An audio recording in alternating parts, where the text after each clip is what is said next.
And we're live. At least I think, Annie. Uh, we check if we're live. Mm.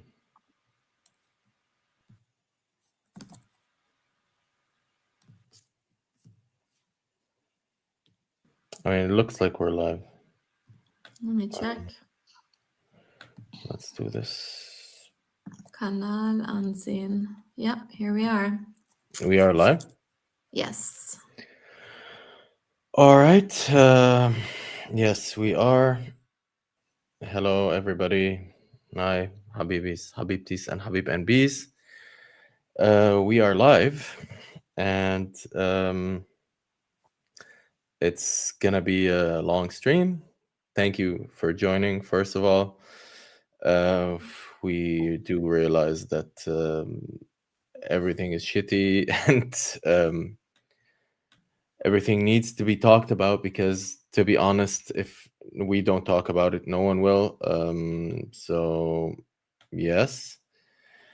And the more that we don't process this, the more that we sit and just allow it to happen, the more that we don't make space for our righteous rage and desperation, the more it festers and the less productive we are able to be.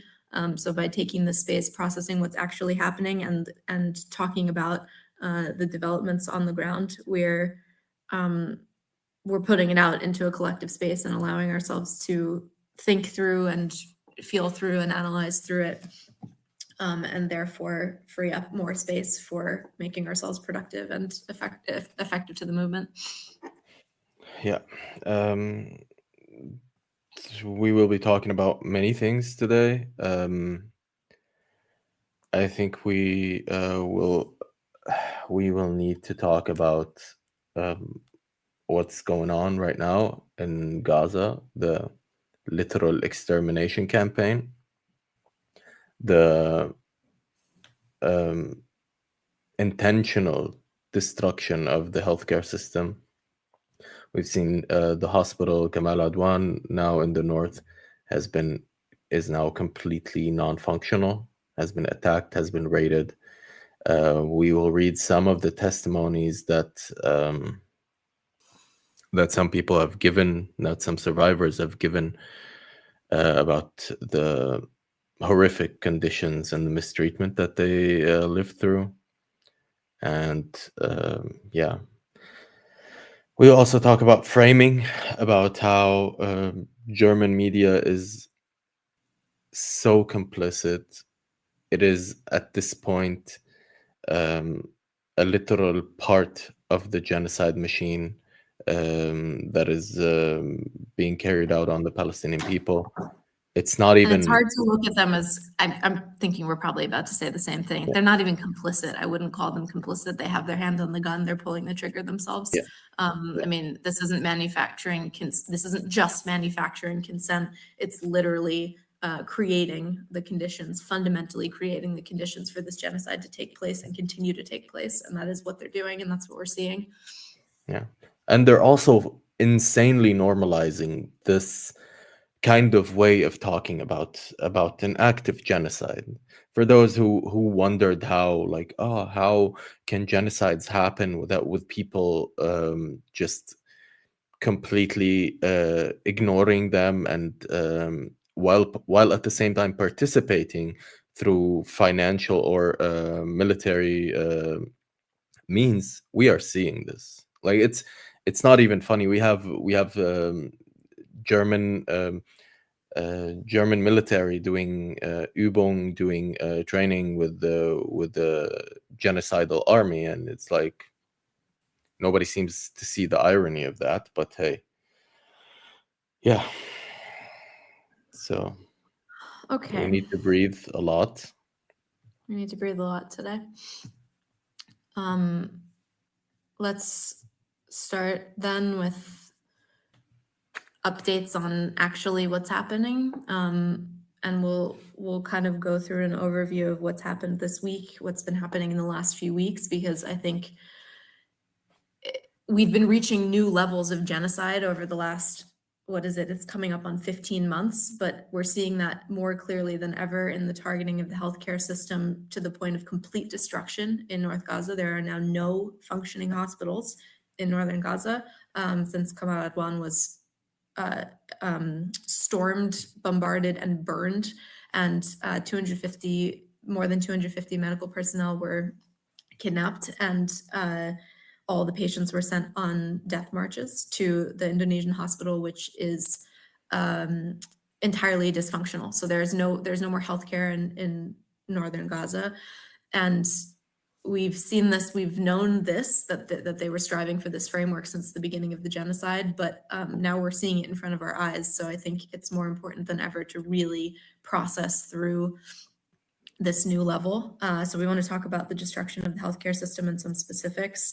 We want to talk about the continued targeting of journalists and how these tactics are continuing to be replicated in the West Bank. And then we'll move on to more of this framing and how it's being depicted, represented in Western media, particularly in German media, which is just a complete fucking joke. I mean, there's no way of even taking it seriously. The American media, at least, is trying a little bit to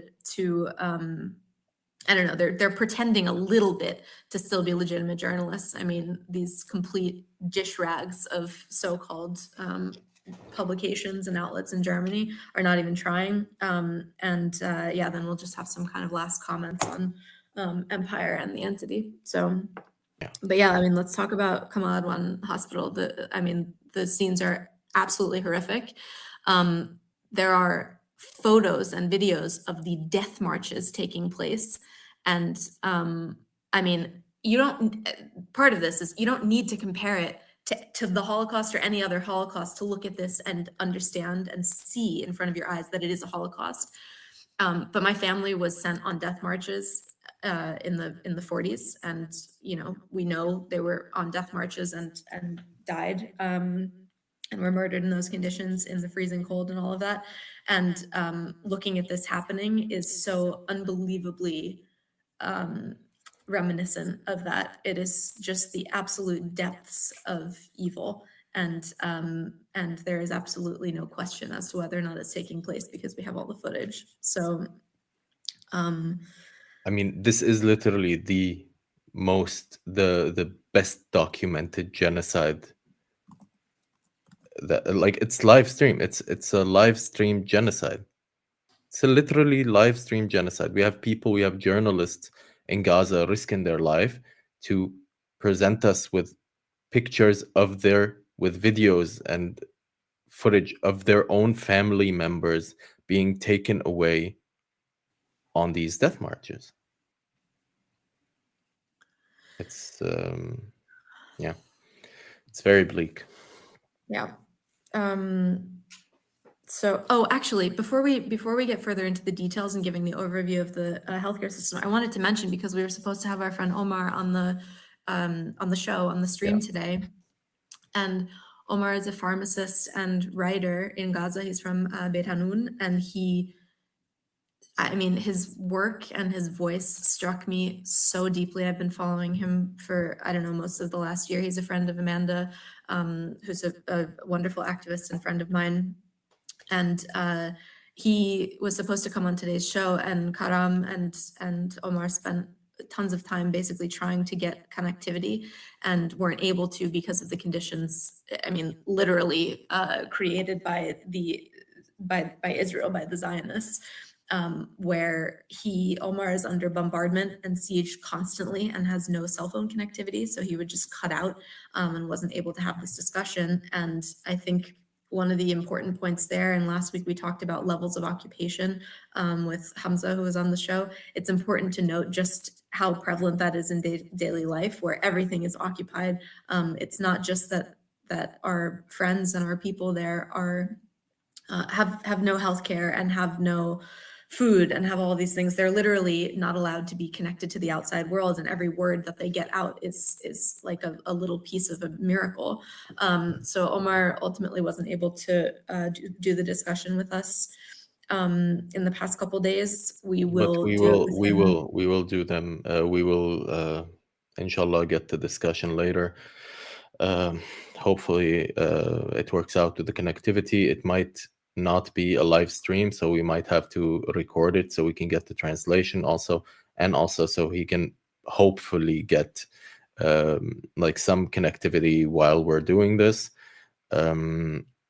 But as you're saying, this level of the levels of occupation, we're at the level where you're like just words, the words of Palestinians are occupied. You between the lines, what you write even between the lines is occupied. And we talked about like how everything is political. This is extremely political in the life, like the life of a Palestinian, especially in Gaza and the West Bank, is inherently their existence there is a political act of resistance, because the settler colonial state has one goal, which is to ethnically cleanse and take more part of Palestine. Yeah, so we wanted to mention that because we're really looking forward, inshallah, to having Omar come and to share his story and his voice with the world, because I mean that is one of our goals that we've talked about like since the beginning, since launching this a month ago or whenever, is the ultimate goal. There's nothing more important. So that is to come.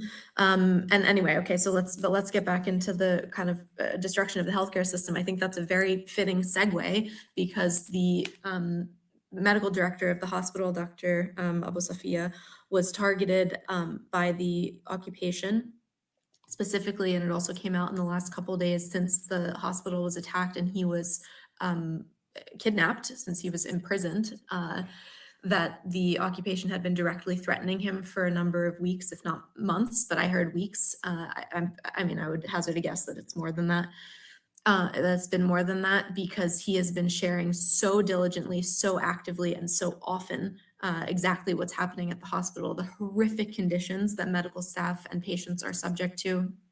And he's really been part of a huge part of getting the truth to the outside world. And of course, the obstruction of truth is just as critical as what's actually happening on the ground. So he was targeted.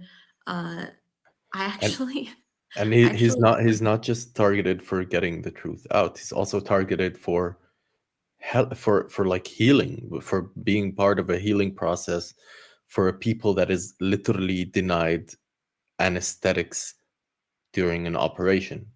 This is like some people are just, like he did not choose to be a hero.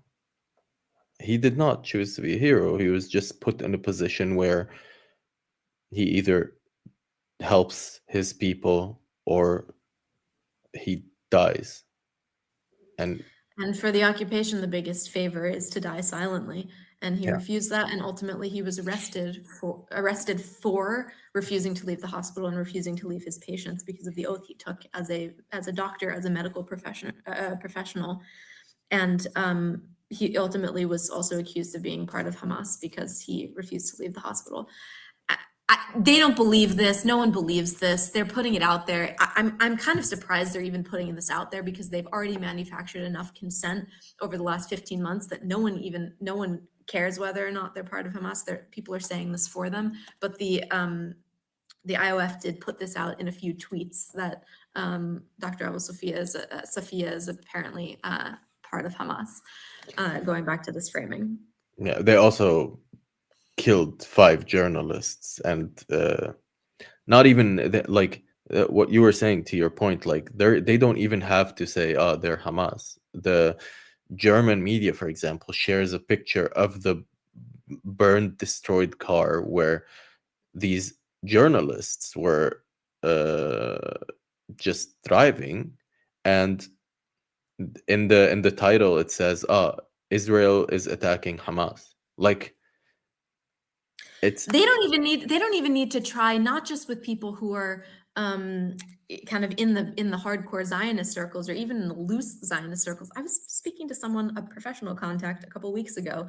He's asking me about all this work and about the situation, and I said, okay, fine. And I gave him the entire overview, and his response was, I mean, do I believe that there are military command centers underneath the hospitals run by Hamas? Of course. I think that's definitely the case. And I was like, what is your basis for that view? I actually heard this, and I was kind of, it's so dumbfounding to hear this after a genocide, while a genocide is taking place, that people have bought in and have absorbed this propaganda to such a degree that they are furthering it. It's crazy. I don't know what happened. My camera just fucking. But like the whole point is, it only takes one like move like this, because we've had in the past. Okay, now we've had like in the past the same concept of just like just spitting out as much propaganda as possible, and something will stick.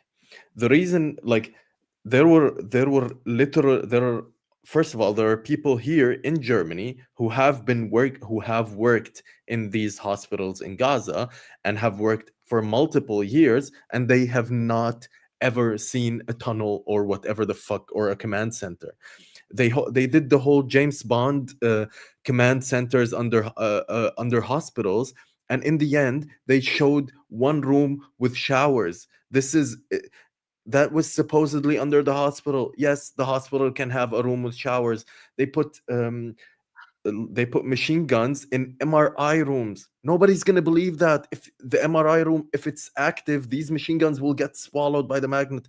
Like, by the way, and all of this is like, I know what you're saying, and I know all of it is completely absurd. Even if that were to be the case, there is no justification under international law, under moral, like, ethics, under any, I mean, fuck international law, but there's no justification anywhere that says, I mean, can you imagine if they were targeting Columbia Presbyterian in the middle of New York City? Oh, well, there were some machine guns, and, you know, it's run by a terrorist organization. So they made all of the people go on death marches through Manhattan, and they kidnapped all the staff and tortured everyone. And by the way, there were also, we've been hearing from eyewitnesses that there were documented cases of sexual assault, women being forced to remove hijabs, and when they wouldn't, they were, I mean, just I can send. I sent a few links in the chat. Like just two links, one from World Health Organization, one from Euromed Monitor.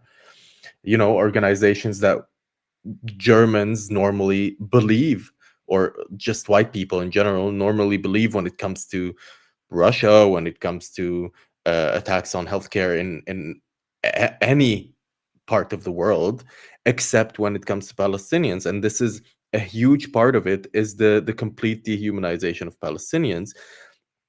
And what we wanted to do with Omar is just a story of a human. Like, the amount of horrific shit that you have to endure just to survive as a Palestinian in Gaza is so unimaginable. The amount of unimaginable horrors that and then you come to meet people like this person who might, like, I don't know how this person thinks. They might think of themselves as like a very kind person and wouldn't hurt a fly. It's just that he's not willing to hurt a fly. He's just willing to accept that a kid dies out of that a kid is literally killed through hunger and through starvation and freezing to death in the name of a settler colonial state claiming self-defense on land that it does not have. Like, it's at some point I start to lose hope in some people, and I hope some of these people are watching, to be honest, because I literally want them to really think about what the justification is. Like, what would be a justification to what scenario would you would force you to say, a child died of hunger, and that is okay for self-defense. I don't know. I'm literally dumbfounded. This is These also, oh, sorry. Yeah, I just don't know. But I think this is also, and I think we've said this week after week, and I mean, we have also said this to each other and in looking around, the what this ultimately comes down to is deep, deep racism. Yeah, And the fact that people have not just been conditioned through the media and through their upbringing and through this socialization around Palestine as a place of Untermenschen, as underlings, as lesser beings, as non-humans. They're also at the kind of mercy, not to take away their agency or their responsibility, but they are at kind of the mercy of societies that dictate that non-white people are lesser than, and that the Middle East is a place that isn't here and therefore is lesser than. yeah, So looking at children dying in Palestine or dying in Yemen or in Syria or any of these places, to people here who have this way of thinking, they see that and they don't see a child. And I think part of that, and I've also again said this last, a lot of these themes are going to be consistent because we're trying to create this thread week to week, but I'll say it again. This has also led me to losing hope in people like this, and even questioning whether it's a reasonable use of time to, yeah, spend my energy trying to convince them of what value are they ultimately going to have to the cause. And this really is a perspective on how many people do we really need. Yes, we need a mass movement. We need mass movements. That's great. No one questions that mass movements are better than smaller movements, but in stopping the genocide and disabling weapons factories and all of these things and starting campaigns to influence the argumentation where those campaigns are targeted at people who actually will change their minds, not these people who have been sitting in the middle in their complicity and complacency for 15 months. How many people do you really need to do that? It needs to be very targeted. We don't need to be spending our time talking to people like this. There's no room. It doesn't help. yeah. And just to your point, you were saying like, uh, how valuable are they to the movement? And I don't want to question how they might be the most valuable people to the movement that ever live. It's the question is, are they really willing to uh, lose their chains in a very on the nose roll call to our stream? Are they willing to lose their chains that have been implemented through years, decades of propaganda? Are you willing to accept that when you do not believe when you believe Amnesty International, when it says shit about Russia, when it talks about Russian human rights violation, when it talks about the Assad's regime's human rights violations, and then you come to, when it comes to Palestine, you're like, I do not believe this. Are you really like how do you not see it? And the only like the knee jerk explanation is everything is anti-Semitic when it comes to Israel. But if I tell you, um, Saudi Arabia has a group of, oh, hi people, these are my friends from, anyway, if I tell you that Saudi Arabia has I don't know, 2 million people locked in conditions that are so similar to the Warsaw Ghetto that it's literally insane how similar it is. You would not have you would not even like consider um, saying, "Oh no, maybe it's Islamophobic," because the conditions on the ground are the ones that are creating all of these horrific living situations. You like, uh, I have two comments in response to that. First of all, I have very embarrassingly not watched the whole of this link that I'm about to send myself, but this was highly recommended by a very dear, trusted comrade. It's called The Gaza Ghetto Uprising. And it's a background basically on what led up to October 7th and why we should look at it as such. So I just sent that in the channel to anyone who's interested. And just to come back to the point about losing our chains, and are these people really going to be willing to give up their chains? I think what we keep hammering down, what we keep kind of highlighting, because it is so central to everything and to the Palestinian cause, but to mobilizing anyone to be part of this kind of mass movement, is ultimately that the loss of our chains, while we may see that breaking out of it as that in that process as the loss of privilege and therefore the loss of our own benefits, ultimately privilege is the kind of distance and delusion from and around the fact that we are next. Every single one of us is next. When you look at the ecocide and the destruction of the healthcare system and the stifling and obstruction of truth and propaganda and media, when you look at all of that as not separate from you, but as in your spaces, which it is. I mean, look at the insane propaganda that we're being fed in Germany and in the West. Then you understand that by giving up something of what you view as privilege, you are actually gaining something. And this is why we talk about collective liberation, and why any other analysis that doesn't center on that is so lacking. Because ultimately, we are every single person who's in Gaza. We are every single person who is dying and hungry and living in a tent, because of course we are. And how can we identify with anything except being that? And how can we fight unless we really believe that we are every single one of those people? And I think, like, I grew up in just to be totally honest, I grew up in a really nice town in the US. I grew up with a lot of various privileges. I'm white. I'm racialized in Germany as Jewish, but I am a white person. I have white privilege in the way that I go about my days. And my town was like largely Jewish, and with a lot of people in finance, medicine, and law, all of this. And part of my process, which I'm sharing not to center myself or to idealize, but as something of an offering, was looking around and realizing that any temporary superficial comfort that came from having a nice house or striving for my own success within a career was such a failure, because you have to understand that as taking away 10 or 20 or 100 fold from the collective good. Anyway, okay, I'm going to pause here. I just ended up on a rant. I just want to add to your point. Each of us is a wounded child with no surviving family.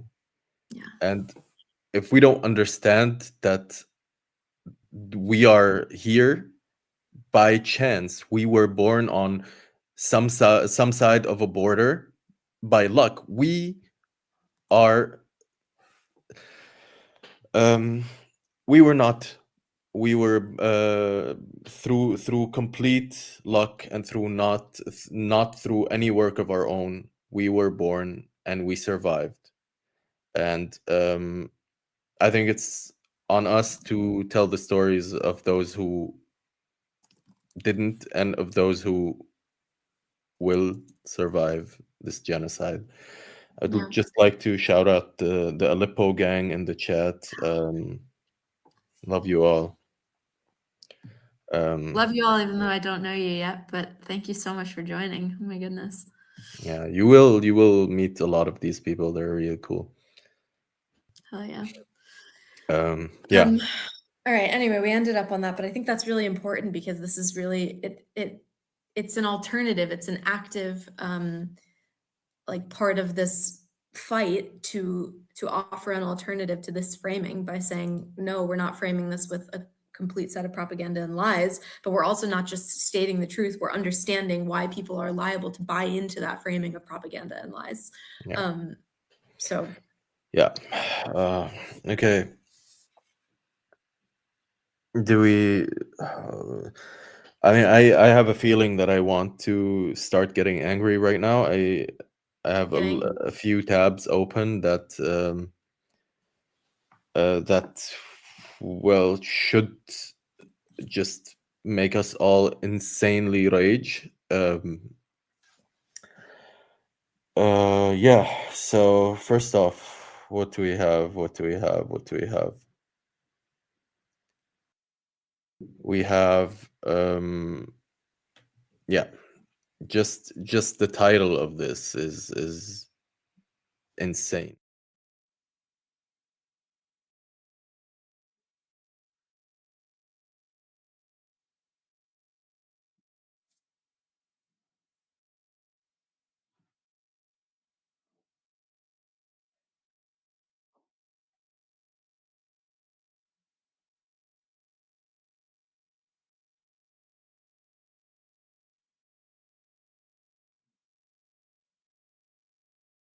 War crime monitor. I don't know what it's called, like the barometer for war crimes.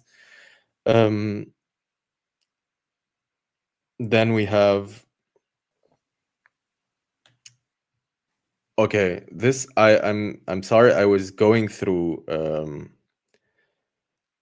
something of that is through a very big propaganda. Mm.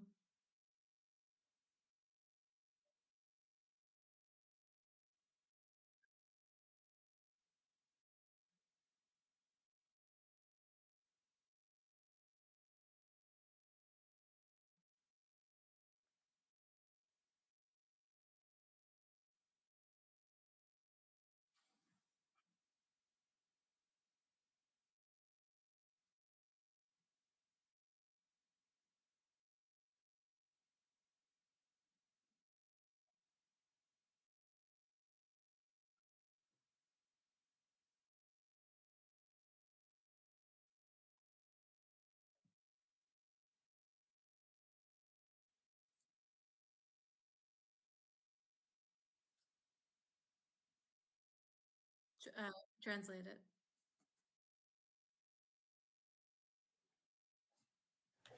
Hamas, just as if Hamas speaks, as if Hamas is a person. A baby died of hypothermia, so low temperatures in the Gaza Strip. Is according to the terror organization, no, according uh, to the Hamas-run health ministry. That is, Hamas is a terror organization. They need to kind of enforce that in the framing. A 20-day-old baby was died because of uh, severe hypothermia. Now like the first fucking question is, how insane, like what kind of framing, what kind of narrative are you trying to push if you say, first off, according to you're just questioning if this thing happened in the first place, and this kind of shit leads to people like Tobias Hoch or some other disgusting people in German media saying like, "Oh, what? It's 14 degrees in Gaza. How are babies dying of hypothermia?" Like, when I say the amount of dehumanization is insane, I mean it's literally fucking insane. You're questioning if a 20-day-old baby, it's a baby, if it would die from hypothermia in 14 degrees. Motherfucker, if you walk outside right now and it's 11 degrees, you need a jacket, and you're not a fucking baby. It's so insane that we have these people are allowed to just spout their insane genocidal dehumanizing language to the public, and nobody, like, there is nothing. And these people like Tobias Hoch and all of these other fucking insane idiots, genocidal idiots, will get invited to speak to the German public. How is this society okay with these people? Like, come on, you need to fucking wake up. If these are the people that you're listening to, how? Oh my god. But you know what else it does? 15 months of this, the terror organization Hamas-led Ministry of Health says, insert horrific thing here that actually happened. By putting that connotation and putting that doubt of did this actually happen, what it actually does is pin that atrocity on Hamas, on the Palestinians, as look it, we understand this as completely non-credible, illegitimate, and therefore look at this crazy thing that they said that couldn't have possibly happened, and look at how sick they are to have come up with this in the first place, which makes it so, it turns the whole thing on its head so much that the more the IOF and the Zionists commit these atrocious monstrosities, the more they feel they're able to just transplant it onto the Palestinians as, look, you are making this up because you've done it to yourself, and how evil do you have to be to make this up? Or you are worthy of this, you earned this. And that is ultimately what they do. And this is this no child is innocent thing in Palestine, which they've said. These politicians are fucking saying this. No child is innocent. I don't know. We've had I think the report from not the report, the lawsuit that South Africa presented to the International Court of Justice, to the ICJ, has 500 references of extreme genocidal language. We have fucking IOF soldiers posting their genocide action, their genocidal acts. They're being posted on live, and we get shadow banned for posting what they are doing. They get to post what they're doing to us, and if we post what's happening, we get shadow banned. It's such a twisted, weird dynamic that and what's even weirder is that this dynamic has been perpetuated in the name of protecting a minority. You're claiming, hey, listen, I'm anti-racist, these are not people. This is literally what you're saying. Hey, listen, I'm anti-racist, these are not people. It's so crazy, it's so sick. Oh my god. Has anyone ever said that? That's literally the entire line. That's their entire position boiled down to a line. We're anti-racist. They aren't human. Yeah, literally, yes. Fuck these people. Wallah, I'm losing it. But this really does. This was another thing that we wanted to mention. I guess we've mentioned this already. This obstruction of truth. I had 13,000 followers on Instagram, and I was getting 350 views on a story. And by the way, this has gone down. This is halved to 350 or something in the last few days. And this happens also. The more atrocious these war crimes are, and the more they're heightened, which tends to happen over the holidays and things while people are distracted, the more we're shadow banned, and the more people like Dr. Abu Sofia are silenced and brutalized. Ultimately, talk about occupation, layers of occupation. The media and social media is so occupied. It is the occupation. It doesn't just serve the occupation, it is the occupation. Yeah. I just want to say to the person, that's every leftist. You really need to use the air quotes here. If you're a leftist pro-fascist state, I kind of think you missed the turn on being a leftist there. But also, this is part of a discussion that I have unfortunately have had to have in this. In this country, that it's these people do believe that they are leftist. Oh my god. Okay. Oh my god, there is I have to find this. I was shown this by someone. Anti-Deutsche something. It was it's called, they literally called it Adolf.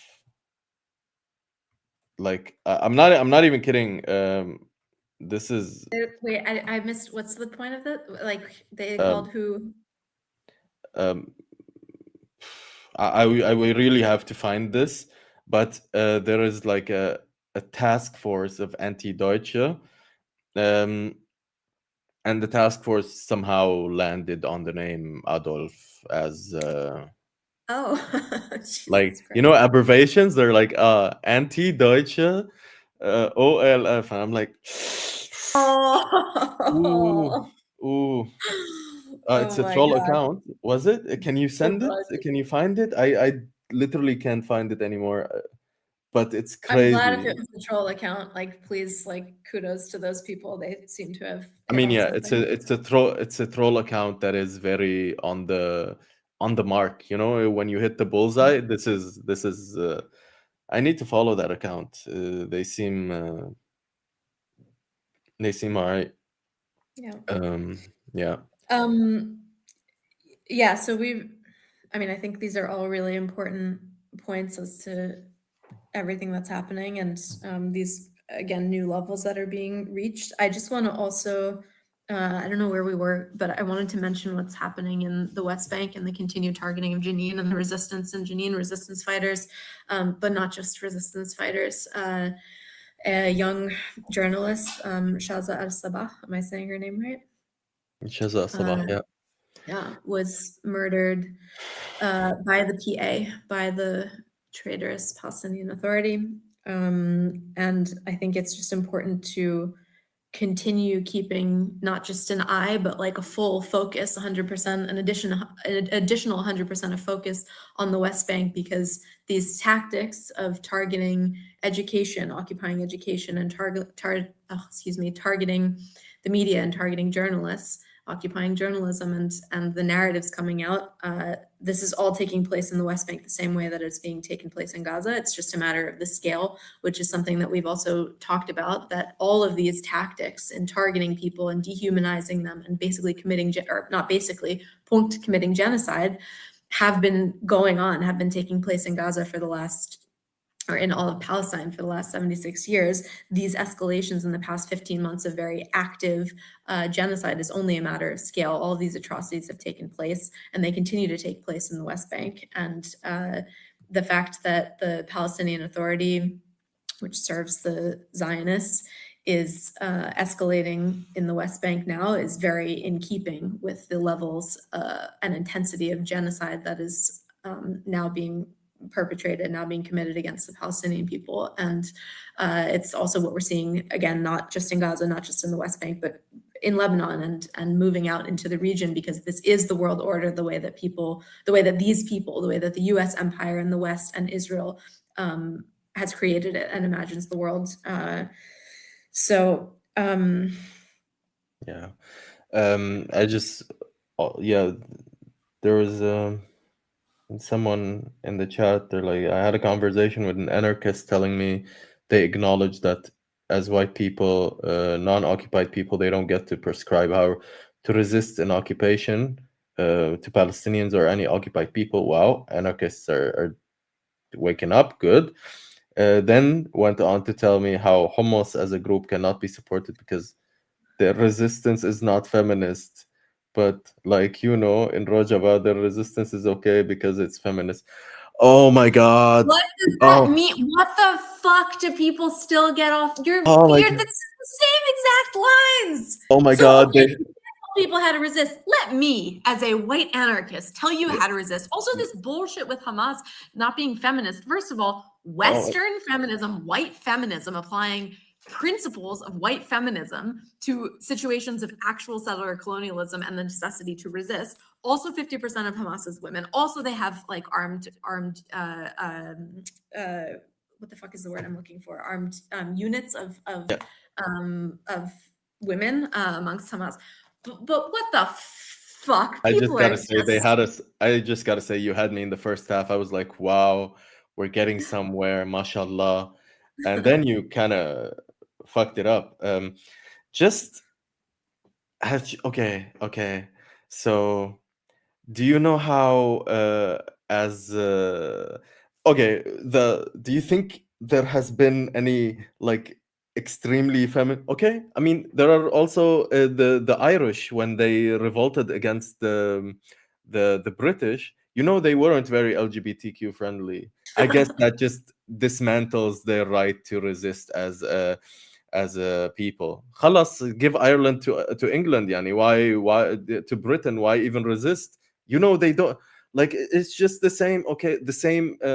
If you were gay in Gaza, they would throw you off the roof, vibe.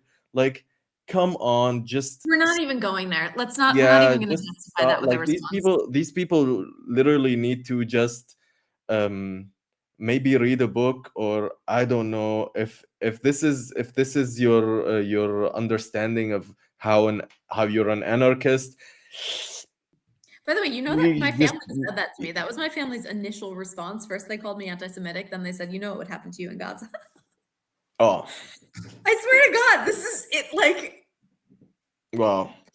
I mean, god damn, I swear to God, this is it. Also, it's not just it's not like something new. It plays literally in the dehumanization of Palestinians in general, of Palestinians specifically, and of Arabs and Muslims in general, or Muslim red people, which even leads to racists attacking Sikh. You know, the Sikh people that because they wear their turban, and racists are like, oh yeah, these are Muslims. They oppress women, let me murder them.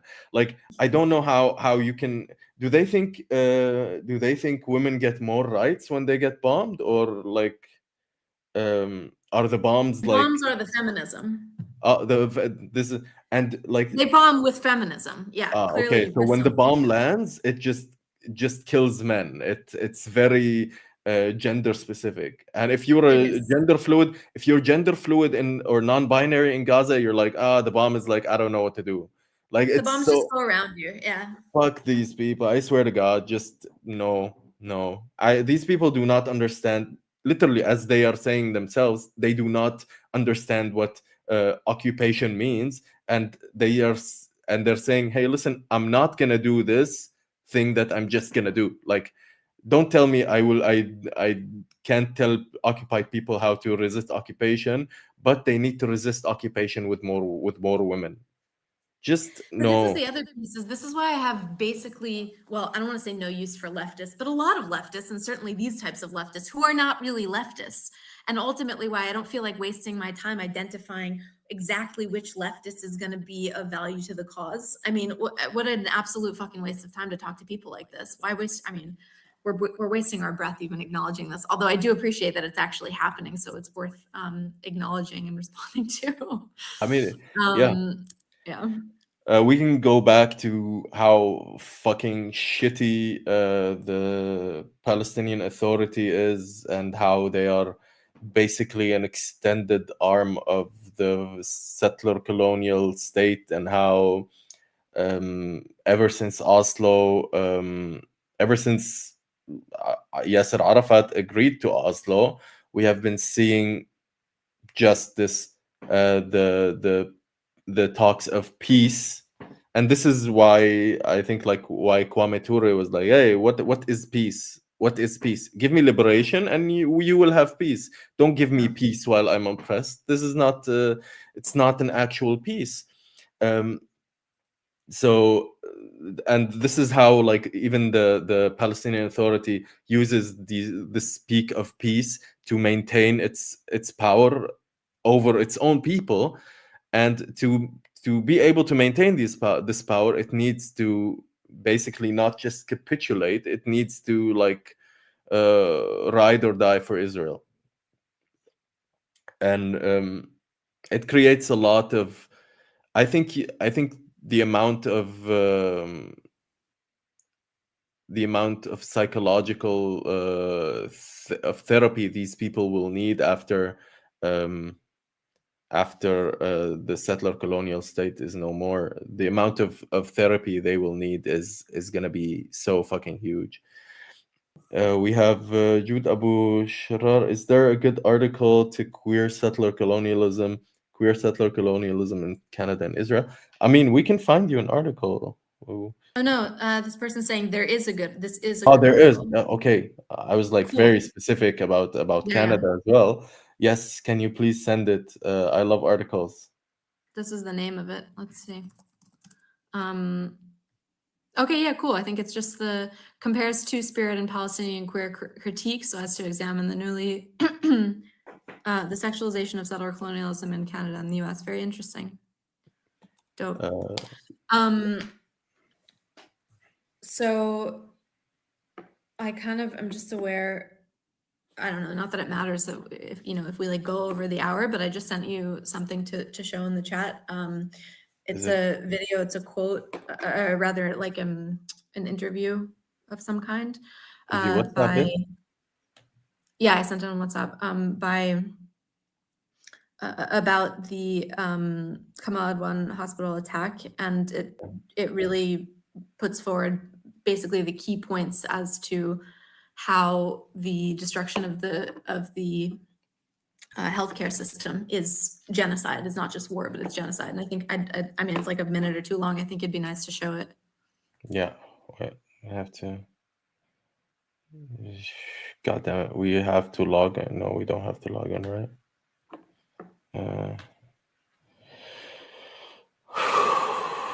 Okay.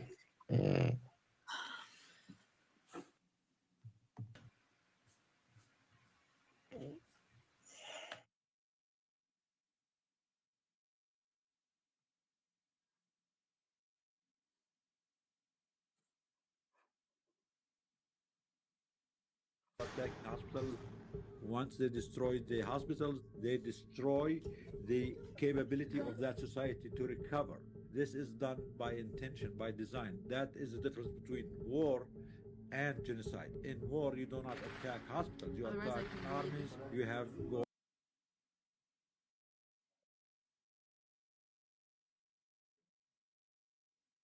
No?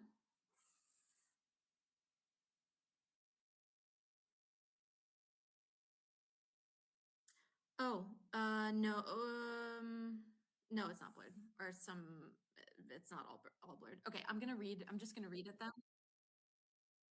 Can we send it Send in it in the the chat. chat?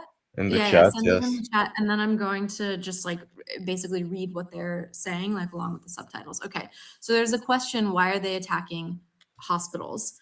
Once they destroy the hospitals, they destroy the capability of that society to recover. This is done by intention, by design. That is the difference between war and genocide.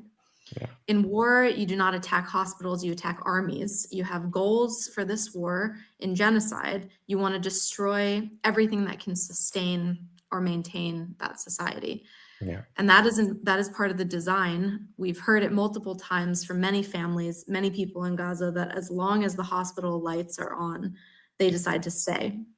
Once the hospital lights go down, they know there is no place to save them if they get injured. So they start moving. So the hospitals are the sources that give people some peace of mind that at least if we get bombed, there's a place to go. But once the hospital is destroyed, once the hospital is shut down, they know that there is nothing left for them there, and they decide to leave. So that's also part of the ethnic cleansing campaign and the destruction of the Palestinian people as a people in whole or in part. After 73 days of relentless attacks by the IOF, all departments of Kamal Adwan Hospital have been forcefully evacuated and set on fire. Several medical workers and patients were burned alive. The director of the hospital, Dr. Hussam Abu Safiya, was violently beaten by the IOF. He was then taken to a school-turned-interrogation camp. His current status is unknown. So, yeah. I mean, just it's the complete and utter disdain for life that this genocidal project is showing us is more of a testament to the ability of societies who are partaking in this to look away and maybe even give support to these kinds of atrocious behaviors.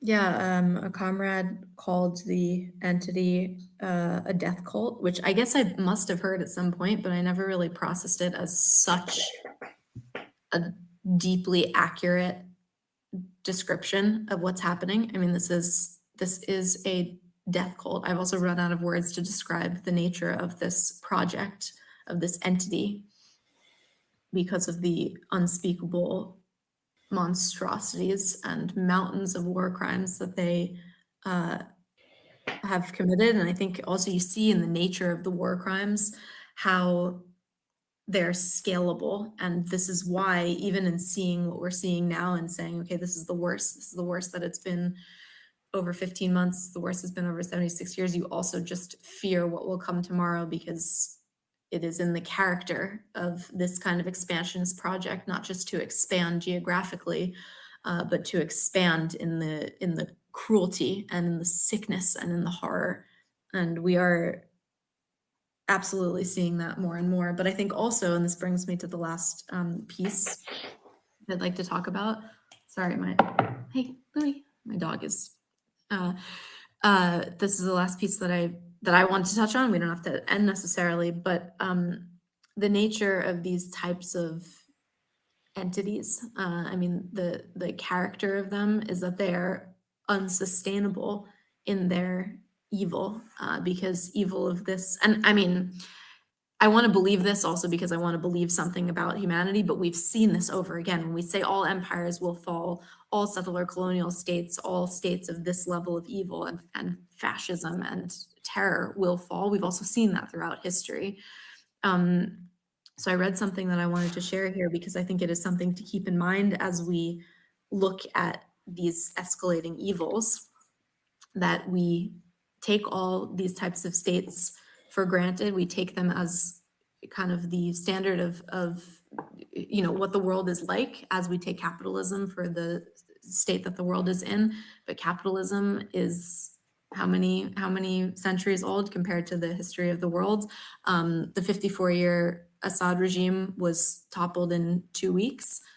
There's nothing to say that the 76-year, or obviously whatever sozusagen, there's nothing to say that the 76-year-old Zionist state will be here forever. And so when we talk about the end of Zionism and the end of this state of evil, we really mean it. The USSR lasted for 69 years and then it just was gone.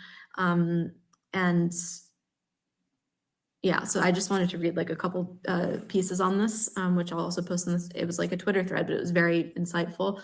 Nothing is permanent. That might sound trite, but what is revealing is the fact that the opposite is what's taken for granted, despite centuries of evidence to the contrary. A politics of eternity consumes itself with no exceptions. One second. A rogue state never stops itself. It can only collapse. What the world gets to decide is the manner of that collapse, nothing else. We can force the dismantling of a fascist, ethno-supremacist state sooner rather than later, or witness it cause more and more suffering as it collapses, which is what is happening, given the state of things. But again, the fact that things happen in a certain way says nothing about how things can change. Let me put it this way. I'm sorry, this is a little choppy. Asking a Syrian today to imagine what 2030 would look like if Assad was still around is as difficult as asking a Syrian a month ago to imagine Syria in 2025 without Assad. I'm sure there's variation there, but the point is interesting. If you read the book Palestine Plus 100, where stories are set in 2048, you see how its Palestinian authors struggled to picture the end of Zionism and the beginning or continuation of something else. Say Zionism does collapse by 2048, what will reading Palestine Plus 100 feel like then? I suspect it may feel as odd as reading Soviet stories set in the 21st century, where it was simply taken for granted that the USSR would still be around. It ain't. Yeah. So it's just, it's a bit of perspective, because I think when we think about what we're fighting for, and we look at all these horrors, it can feel desperate, and we can certainly feel despair, and we can acknowledge that. But zooming out and keeping this perspective is very crucial. So I would just like to point out something, because yes, you're absolutely right, and why Palestine is very central to all fights for liberation, because Palestine reminds the Maori on New Zealand that they are the owners of the land. Palestine reminds the Aborigines, the native people in Australia, that they own the land. Palestine reminds the formerly enslaved people, and the Native Americans in the US and Canada, that they own the land. Palestine centralizes the question of how settler colonialism happened in the past and how it was accepted in the past, and this how the frame of settler colonialism is not morally permissible in the current times, and how it should never be morally permissible, and how we need to regain those rights that were stolen from us through force, through genocide. And I think this is a very important like why this is part of the reason why Palestine is central for many liberation struggles. And I just wanted to end on just to shed light on why we're doing this, and why we want to create a space where you are not canceled, or you're not, because cancel culture in a general sense is purely bullshit. You're never canceled. You are attacked in Germany. You're not canceled, you're attacked. Sometimes you're canceled as an actual thing if you speak about Palestine. And I just want to bring up an example here of what's her name? Yeah, this person. Maybe you can't actually read the article because we refuse to pay money to Hamburger Abendblatt or whatever the fuck this supposed journalist outlet.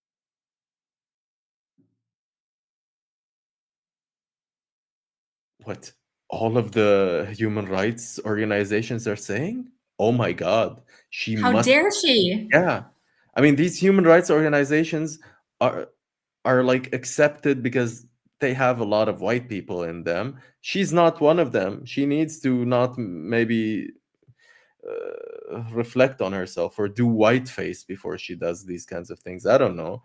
It's Otherwise, she's anti-Semitic. yeah. I mean, you can tell by the Come melanin on, in her clearly, skin. what am I talking about? It's just, oh my God.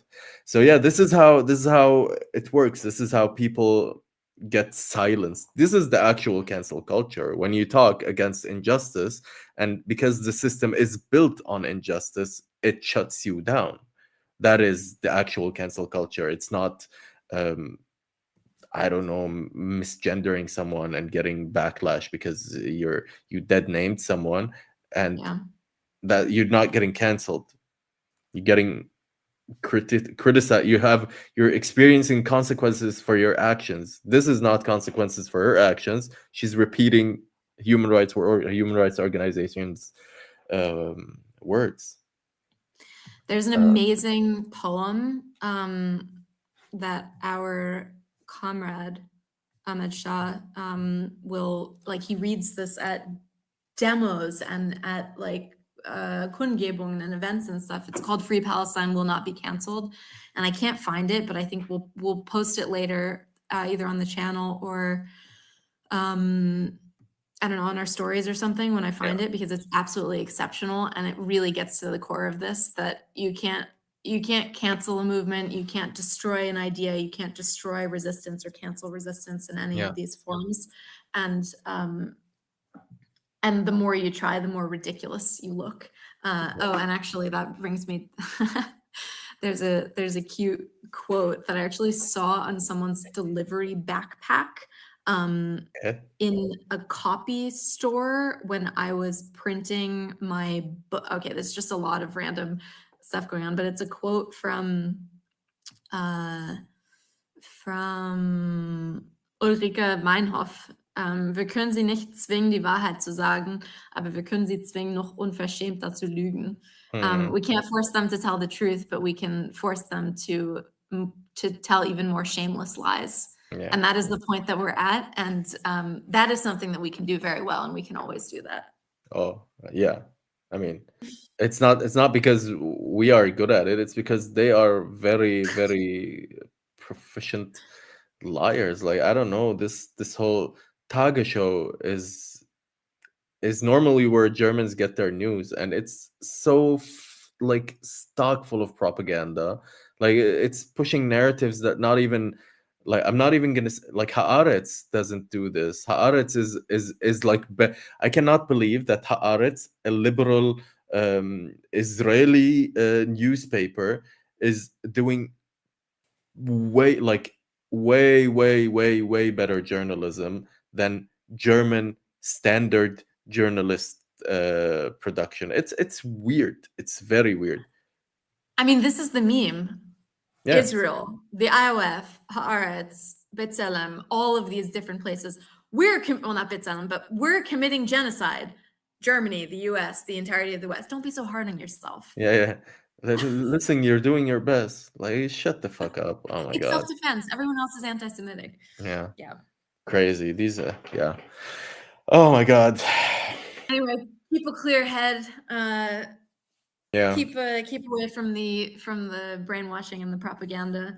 We appreciate all of you. Thank you so much for being here. Yeah, thank you so much. Aleppo gang, represent. And what else? Thank you for sharing the very good article that we will definitely read. Wallah, I swear. And no, I'm not even kidding. I really like this topic.